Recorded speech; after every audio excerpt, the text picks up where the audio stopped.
white tiger devoured him. Está um caos completo lá fora. Sirenes cruzam o ar como lâminas, vozes no rádio se atropelam e no horizonte olhos que brilham onde nunca deveriam brilhar. Temos policiais fortemente armados. É um inferno. Sussurra um agente tentando parecer calmo enquanto engole em seco. A poucos metros, um corpo entre a lama e a grama. O que resta da vítima é guardado por um tigre branco, imóvel por um segundo. Depois, o estalo dos galhos, o rosnado baixo, a certeza inequívoca de que o que está do lado de cada cerca é frágil demais. Isso não é savana, isso não é Ásia, isso é o interior dos Estados Unidos. E naquela tarde cinzenta de outono, a cidade pacata de Zanesville, Ohio, virou sinônimo de pesadelo. Um excêntrico abriu as portas de sua mansão por vontade própria. O que tem de errado nisso? Eu te explico. Ele soltou animais selvagens de sua coleção particular pela cidade, e um tigre não irá diferenciar um ser humano de uma presa. Na verdade, ele irá encará-lo como tal. E nesse cabo de guerra, nós já sabemos quem vence. Para entender como uma pacata cidade de vizinhos amigáveis amanheceu borrada de sangue e cercada por leões, tigres, ursos e lobos, é preciso olhar para as histórias de um único nome: Terry Thompson. Então, deixe seu like, inscreva-se no canal e vamos ao vídeo. Bomba relógio.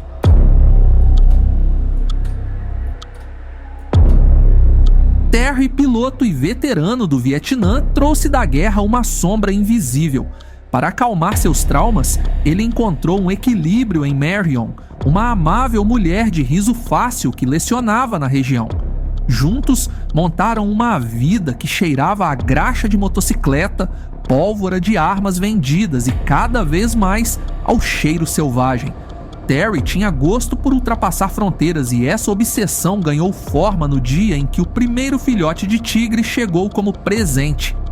O limite não era mais uma linha, era um convite para o excesso. A coleção cresceu como crescem todas as compulsões, descontroladamente. Leões, tigres de bengala, ursos negros e pardos, lobos, macacos. A fazenda de Terry virou um labirinto de jaulas improvisadas, correntes e cadeados. Para alimentar bocas que jamais se saciavam, ele recolhia animais atropelados, comprava carcaças e o que restava de frango impróprio para consumo humano. O cheiro de sangue e ração azeda passou a ser o cheiro do ambiente na fazenda, que rapidamente ganhou outro nome. Foi batizada de o Zoológico do Terry. O local virou lenda, ora exibido como curiosidade bizarra, ora temido como uma bomba relógio biológica. Essa situação colidiu com a lei em 2008, quando agentes federais apreenderam mais de uma centena de armas irregulares nas propriedades de Terry. A poeira dessa batida ainda não havia baixado quando o casamento rachou, seguido de dívidas, 10 meses de prisão e a perda do breve estrelato em programas de TV que usavam seus animais como espetáculo. Terry Thompson estava perdendo o controle de tudo, exceto o controle sobre si mesmo. Na mente dele, a propriedade era uma fortaleza, para o mundo, era o caos esperando uma ignição.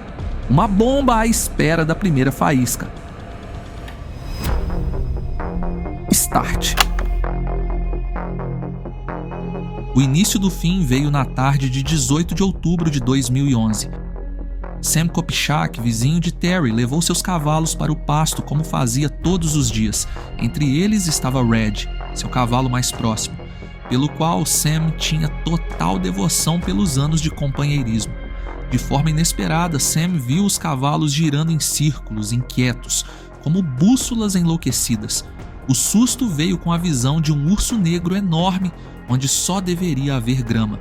Sam pensou em raridade ou em acaso, já que não existiam ursos naquela região. O pensamento evaporou quando um roçar de capim denunciou outra sombra. Quando viu a juba recortando o campo, ele soube. Eram os animais de seu vizinho.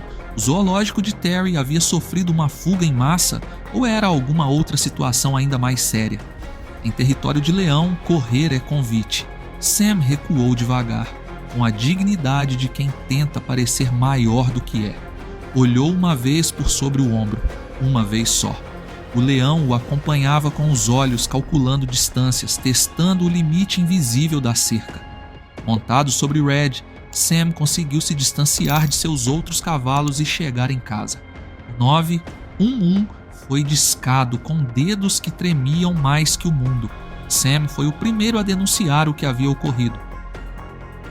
Enquanto isso, um policial local, Jonathan Murray, viu um lobo cinzento cruzar a estrada como uma flecha ao chegar à casa da senhora Kopchak, que iria telefonar para a delegacia minutos depois, avisando que lobos cercavam seu quintal.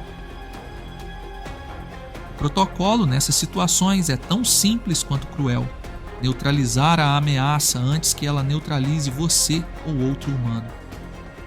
Um dos lobos estava forçando a velha porta de madeira. A senhora Kopchak estava dentro da casa. Não havia escolha. Um tiro, problema resolvido. Mas o rádio tocou mais uma vez. A voz veio como um estouro e dizia: perto da casa do Thompson tem leão. Vou precisar de reforço. Esse foi o início do caos. O inventário da morte. O sargento aposentado Stephen Blake e John Moore, que eram funcionários de Terry, caminharam entre jaulas abertas sem acreditar no que viam. Correntes no chão, cadeados abertos. Era como uma grande sabotagem. No celeiro, o silêncio era espesso, até que se moveu. Um tigre branco, colossal, curvado sobre algo que não era ração, nem carcaça animal. A morte ali tinha forma humana, mas quase não tinha rosto.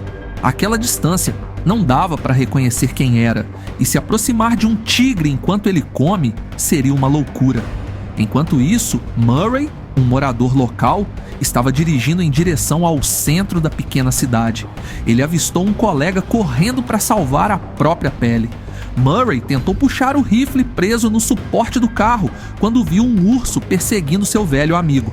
Ele não conseguiu, ficou apenas com a Glock na mão, que estava na cintura minutos antes. Ele freou o carro e o disparo saiu como um reflexo certeiro. O urso tombou. Sorte. Mas quantos teriam esse mesmo destino? A noite ameaçava cair, e com ela, os olhos dos grandes felinos ficavam maiores, o mundo humano menor. Leões são mais ativos à noite, e agora o perigo se multiplicava. As equipes especiais chegaram, enviadas das cidades vizinhas. Polícia do condado, xerife, atiradores de elite e a equipe de captura e recuperação do zoológico de Columbus.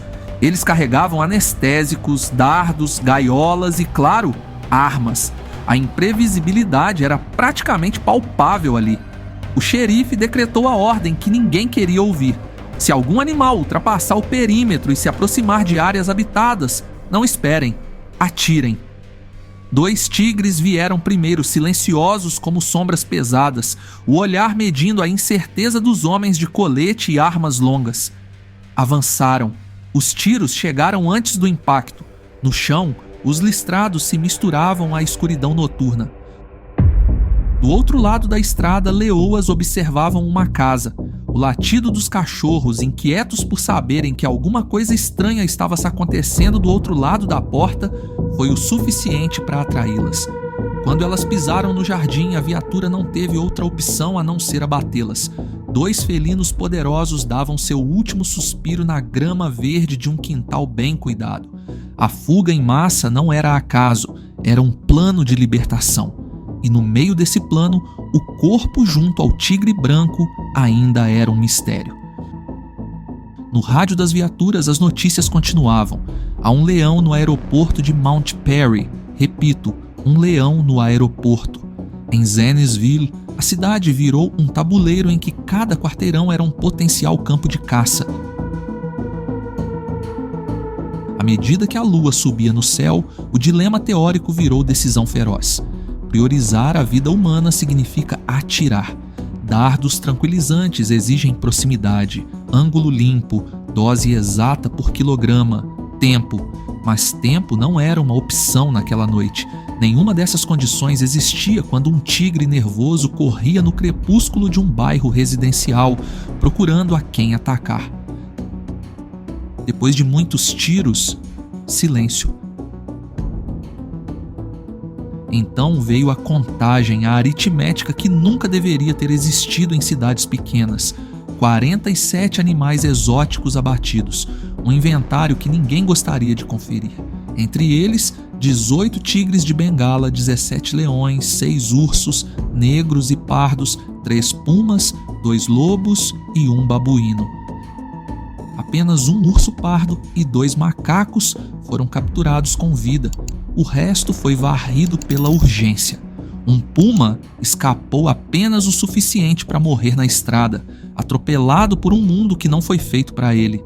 Um macaco, possivelmente carregando enfermidades, estava desaparecido. Depois do caos, a perícia. Depois da perícia, as perguntas que insistem. Por quê? Como? E quem foi o responsável? A verdade. No chão, entre as jaulas, pedaços de frango cru estavam espalhados como migalhas para guiar os animais. O relatório fixou o absurdo. Terry Thompson abriu as jaulas naquele 18 de outubro. O corpo ao lado do tigre branco também era de Terry, mas seu fim não veio dos dentes do felino, mas sim do cano de sua própria arma. O resto, os pedaços dilacerados do corpo, foi visto como carne fresca pelo animal, que não iria dispensar uma refeição tão abundante. Terry, assombrado por seus traumas antigos e por seus fracassos recentes, não resistiu à pressão. Acabou com sua vida e queria levar a cidade junto com ele. Zanesville foi mais do que manchete. Foi um divisor de águas legislativo. Até ali, as leis de Ohio sobre posse de animais exóticos eram frouxas, com buracos suficientes para passar um caminhão carregado de jaulas. Você podia comprar um leão sem avisar o vizinho, um tigre sem consultar o poder público. O episódio colocou holofotes internacionais sobre uma verdade incômoda. Por que, afinal, existem mais tigres vivendo em cativeiro nos Estados Unidos do que tigres vivendo em liberdade na Ásia? Defensores do cativeiro argumentam que manter animais em zoológicos privados é uma forma de preservação, uma arca improvisada. E realmente é, mas a falta de regras e fiscalização pode gerar uma realidade menos nobre. Infraestrutura insuficiente, alimentação errática, veterinários de ocasião, espaços minúsculos, estresse crônico. Lobos não são cães grandes. Leões não são gatos superdimensionados. Esses animais são arquitetura de predadores construída por milênios para identificar, perseguir e abater. Sem território, sem caça, sem complexidade ambiental, viram problemas esperando a hora de estourar. Zanesville foi a hora.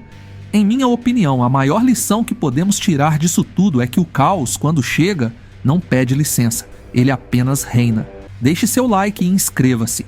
Se gostou, compartilhe este vídeo em seus grupos de WhatsApp. Obrigado por assistir. Fui!